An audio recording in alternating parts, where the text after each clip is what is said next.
Hello students, welcome to my channel. आज हम पढ़ेंगे डबल डायमेंशनल एरे। इससे पहले हमने पढ़ा था सिंगल डायमेंशनल एरे, जिसमें हम सिंगल होता था। एक बार मैं आपको रिवाइज कर देता हूँ।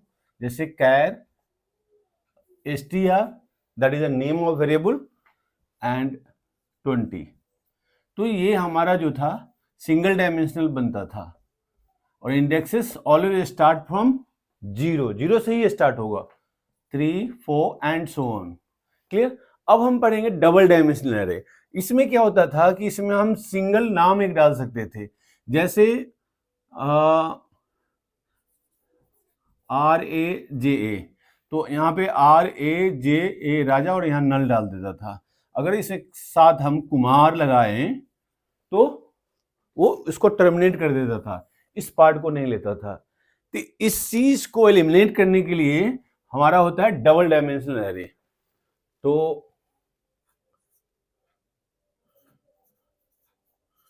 डबल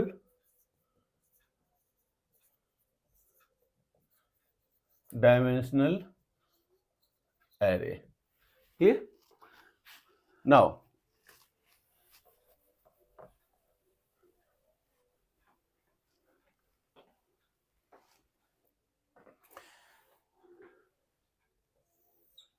डबल डायमेंशनल एरे, इसको हम टू डायमेंशनल एरे भी बोलते हैं। डबल डायमेंशनल एरे को हम टू डायमेंशनल एरे होते हैं। टू डायमेंशनल मतलब क्या हुआ, या डबल डायमेंशनल मीन्स एक आपका रो होगा, एक कॉलम होगा। दैट मीन्स एक हॉरिजेंटल और एक आपका वर्टिकल। हॉरिजेंटल एंड वर्टिकल, ठीक है। Row and column, that is a row and that is a column. तो ये हमारा डबल डायमेंशनल एरे होता है। तो two dimensional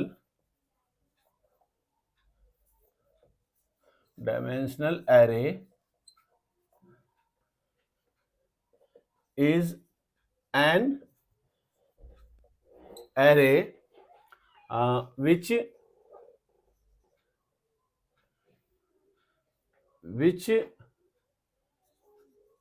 each element is an array itself। इसमें क्या होता है, हर एक एलिमेंट एक एरे होता है। क्लियर। तो जैसे इसका सिंटैक्स क्या होगा,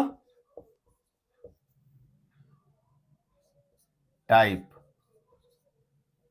टाइप बोले तो type of data, variable means integer, float, double, whatever, type and name of array, and this is the size, suppose R and C। यहां पे क्या होता है कि जो डबल डायमेंशनल में, अब हम इसको कैसे राइट करते हैं, लाइक कैर, सपोज कीजिए नेम एक वेरिएबल है, जो नेम ऑफ एरे हो गया name, and char is a type हो गया, डाटा टाइप, जिसमें हम किस तरह का वैल्यू स्टोर करेंगे। और ये हमारा आर हो गया 10, और सी के जगह पे ले लिया मैंने 20। तो ये जो पार्ट है, this one is called a row, और दिस इज अ कॉलम को इंडेक्स करता है, इंडिकेट करता है कॉलम को। ये रो को करता है, ये कॉलम को करता है। ये अगर हम ग्राफिकल रिप्रेजेंटेशन में आपको बताएं तो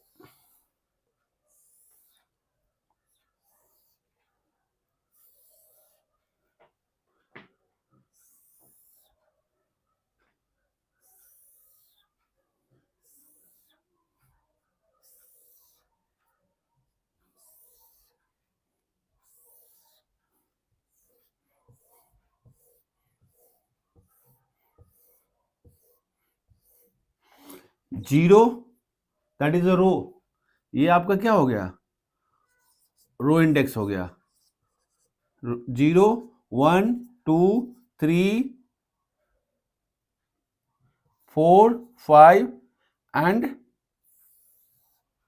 6 and so on up to 10, और भी बॉक्सेस बनेंगे अप टू 10 तक जाएगा। और यहां हमने डिक्लेयर किया है 20, तो कॉलम 20 तक जाएंगे। जीरो, ये भी जीरो से स्टार्ट होगा, 0 1 2 3 4 5 6 7 and so on up to 20। Clear? तो ये हमारा रो है और ये हमारा कॉलम है। अब हम आपको बोले कि मुझे बताओ कि जैसे नेम का 2 और 3 कौन सा बॉक्स होगा? ये नेम, ये आपका नेम है, नेम वेरिएबल का इस तरह से मेमोरी बनती है। ये आपका कॉलम पार्ट है, this is your column part. Clear? अब यहां पे अगर हम आपको बोले नेम का 2 और 3, तो सबसे पहले हम रो नंबर 2 पे जाएंगे। ये हमारा यहां पे है 2 पे, कॉलम नंबर 3 कहां आ रहा है? ये आ रहा है। तो दिस इज द पार्ट, ये जो पार्ट हुआ ये हमारा ये पार्ट हो गया ये। तो यहां से हम इस चीज की वैल्यू उठा सकते हैं, या हमें इस पोजीशन पे वैल्यू डालना है तो हमारा वैल्यू जो क्या होगा, नेम का 2 और 3, तो हम उस पर्टिकुलर पोजीशन पे हम वैल्यू डाल सकते हैं। ठीक है? और ट्रेवलिंग सेम हम वैसे ही करेंगे जैसे हम करते हैं। क्लियर है इतना? तो आप इसको नोट कीजिए।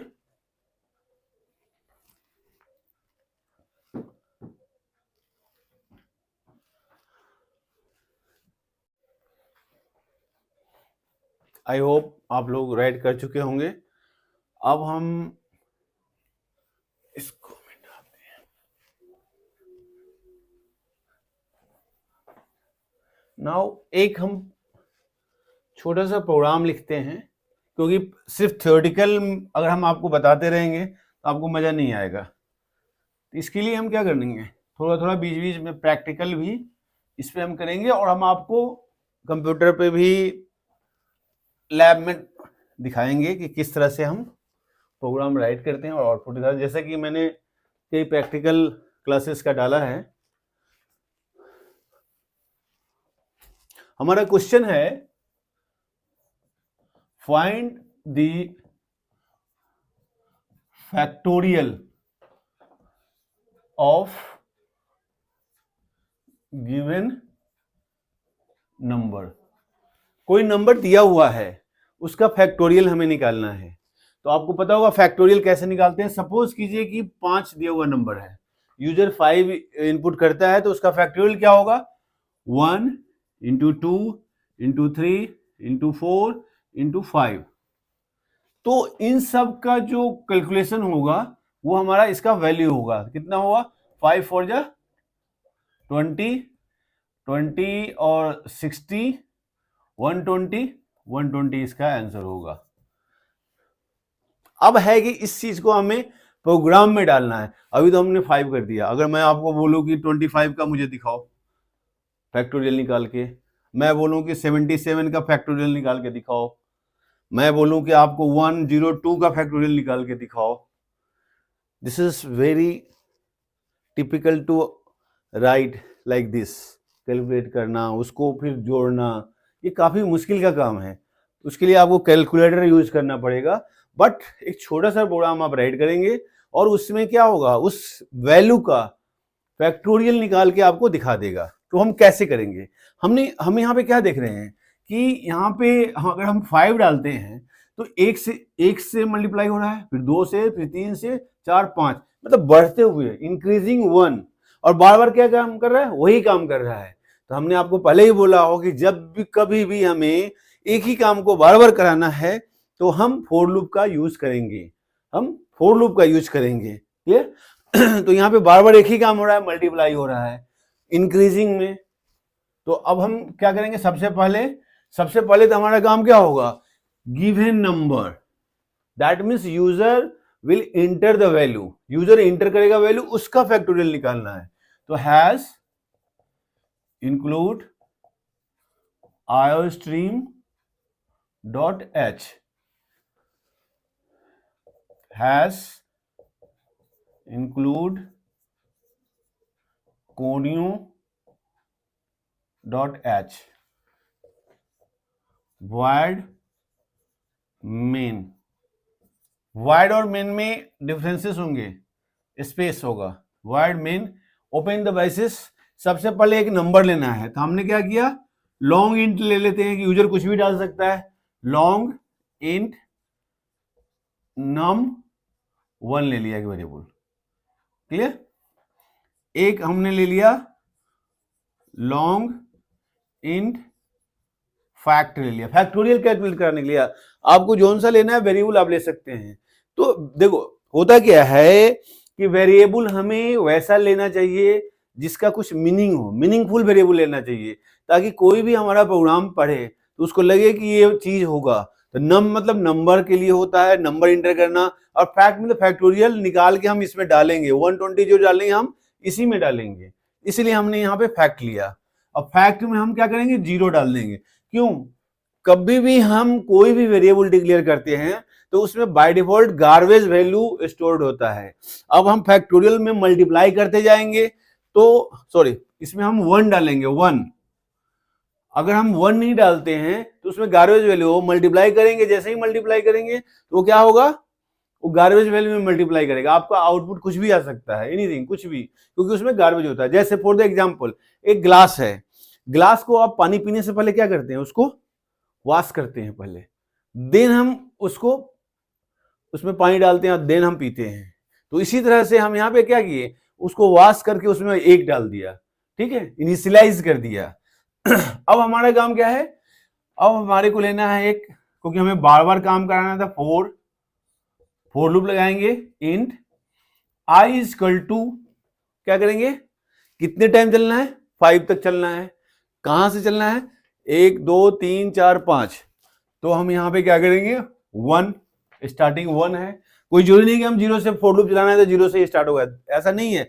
जिस चीज की हमें जरूरत है, जब जरूरत होगी रिक्वायरमेंट के अकॉर्डिंग टू, हम यहाँ पे वेरिएबल डिक्लेरेशन करते हैं और इनिशियलाइजेशन करते हैं। तो i इक्वल टू 1 एंड कहां तक चलेगा ये आपका, i less than equal to 5 तक चलेगा। क्लियर? 5 मीन्स क्या है हमारा, जो नम में डाला है। तो हम यहां पे क्या डालेंगे, यहां पे डालेंगे num1 वॉट एवर। अगर सपोज कीजिए 5 डाला होता तो 5 तक ही रहेगा, ठीक है। तो 1 से लेकर 5 तक चलेगा, क्योंकि 1 से लेकर 5 तक मुझे मल्टीप्लाई कराने हैं। और क्या देख रहे हैं, 1 बढ़ रहा है, तो i को हम प्लस प्लस कर देते हैं। ओपन। अब यहां पे करेंगे फैक्ट इक्वल टू फैक्ट में i से मल्टीप्लाई करके उसमें फिर से डाल देगा। ये काम कब तक होता रहेगा, जब तक कि फैक्ट 5 ना हो जाए, i 5 ना हो जाए। क्लियर? अब क्या होगा, अब हमें इसका आउटपुट दिखाना है, तो यहां पे हम लिखेंगे सी आउट फैक्टोरियल ऑफ वैल्यू या number of number, double quotes बंद कर देंगे, और लेस देन इनपुट स्ट्रिंग का, आउटपुट स्ट्रिंग का साइन, एंड यहां पे क्या है हमारा, num1 है, तो num1, और फिर से double quotes, output string, this is the output string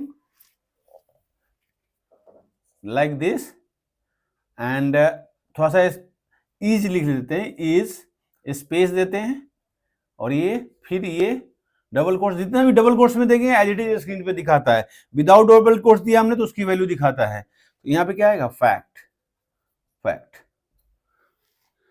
sentence terminator and close. Clear? अब आप देखिए इसमें क्या हो रहा है। सपोज कीजिए कि यूजर ने आपका 5 इंटर करा है। सपोज कीजिए यूजर ने यहां पे क्या करा है, अच्छा हमने करवाया ही नहीं, यहां पे हम ले लेते हैं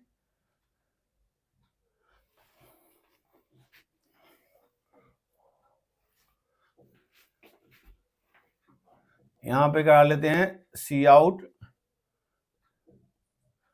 inter the number, number inter कीजिए, इंडिल और सेमीकोलन, और यहां पे सीन करा लेते हैं हम num1।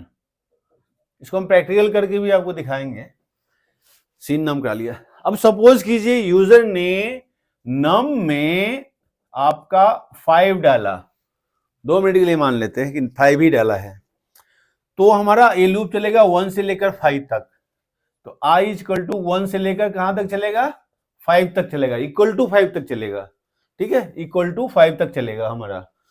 तो वेन i इक्वल टू 1 है, अगर हमारा i 1 होगा फर्स्ट टाइम, तो फैक्ट में क्या है, पहले fact equal to fact multiply i है, फैक्ट में पहले से क्या हमने डाल रखा है 1, तो यहां पे क्या आएगा i, फैक्ट हो गया आपका फैक्ट इंटू i, तो ये कितना हो जाएगा 1 है फैक्ट,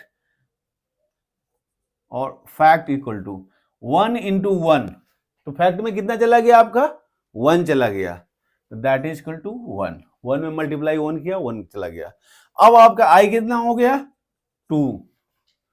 अब यहां पे आइए फिर से, फैक्ट कितना है आपका, अब आपका फैक्ट 1 है, फिर से 1 इंटू 2, आई हमारा 2 हो चुका है, यहां पे आई आपका 2 हो चुका है, तो यहां पे क्या वैल्यू आएगी 2। क्लियर। नाउ अगेन अभी भी चलेगा क्योंकि हमें 5 तक जाना है, तो i equal to 3, that is equal to fact में कितना है अब 3, इस वाले फॉर्मूला पे चल रहा है ये, 3 इंटू 3, सॉरी फैक्ट में कितना है 2 और i कितना है 3, तो आपका कितना हो गया 6। क्लियर। नेक्स्ट टाइम फिर से चलेगा, i इक्वल टू 4, ये भी आपका लेस देन 5 है, लेस देन इक्वल टू 5 है, तो यहां पे क्या हो जाएगा, फैक्ट हमारा 6 है इंटू 4, ये कितना होगा 24। क्लियर। फिर से लूप चलेगा, i इक्वल टू 5। अब नाउ अगेन आप क्या देख रहे हैं, i इक्वल टू जब 5 हुआ यहां पे, तो i 5 जैसे ही हुआ तो यहां पे हमारा फैक्ट 24 है इंटू 5, कितना हो गया 120। क्लियर।